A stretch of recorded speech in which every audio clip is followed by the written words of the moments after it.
ನಮಸ್ಕಾರ ಸ್ನೇಹಿತರೆ, ನಮ್ಮ ಜ್ಯೋತಿಷ್ಯ ದರ್ಶನ ಯೂಟ್ಯೂಬ್ ಚಾನೆಲ್ಗೆ ನಿಮ್ಮೆಲ್ಲರಿಗೂ ಕೂಡ ಸ್ವಾಗತ ಸುಸ್ವಾಗತ. ಹಾಗಾದ್ರೆ ಇಂದಿನ ವಿಡಿಯೋದಲ್ಲಿ ಸರ್ವಜನ ವಶೀಕರಣ ಯಂತ್ರದ ಬಗ್ಗೆ ತಿಳಿದುಕೊಳ್ಳೋಣ. ಅದಕ್ಕಿಂತ ಮುಂಚೆ ನೀವಿನ್ನು ನಮ್ಮ ಯೂಟ್ಯೂಬ್ ಚಾನೆಲ್ನ ಸಬ್ಸ್ಕ್ರೈಬ್ ಮಾಡಿಲ್ಲ ಅಂದ್ರೆ ಈಗಲೇ ಸಬ್ಸ್ಕ್ರೈಬ್ ಮಾಡ್ಕೊಳ್ಳಿ. ಹಾಗೇನೆ ವಿಡಿಯೋವನ್ನ ಕೊನೆವರೆಗೂ ನೋಡೋದನ್ನ ಮರಿಬೇಡಿ. ಹಾಗಾದ್ರೆ ಮೊದಲನೇದಾಗಿ ನಾವು ಇವತ್ತು ತಿಳ್ಕೋಬೇಕಾಗಿರೋದು ಸರ್ವಜನ ವಶೀಕರಣ ಯಂತ್ರ ಅಂದ್ರೆ ಏನು ಅನ್ನೋದನ್ನ ತಿಳ್ಕೋಬೇಕು.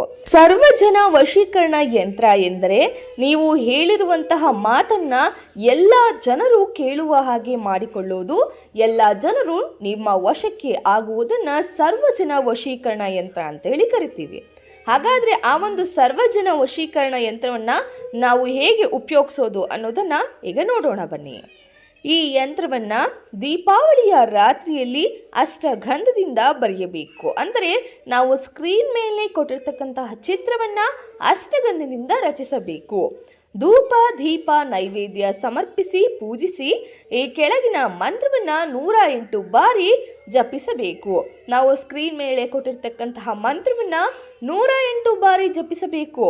ಮಂತ್ರವನ್ನ ಜಪಿಸಿ ಯಂತ್ರವನ್ನ ಪೂಜಿಸಿದ ನಂತರದಲ್ಲಿ ಯಂತ್ರವನ್ನ ತನ್ನ ಬಳಿಯಲ್ಲಿ ಇಟ್ಟುಕೊಳ್ಳಬೇಕು. ಇದರಿಂದ ಎಲ್ಲ ಜನರು ಕೂಡ ನೀವು ಹೇಳಿದ ಹಾಗೆ ನೀವು ಹೇಳಿದ ಕೆಲಸವನ್ನ ಮಾಡುತ್ತಾರೆ, ಹಾಗೆ ಅವರೆಲ್ಲರೂ ನಿಮ್ಮ ವಶವಾಗುತ್ತಾರೆ.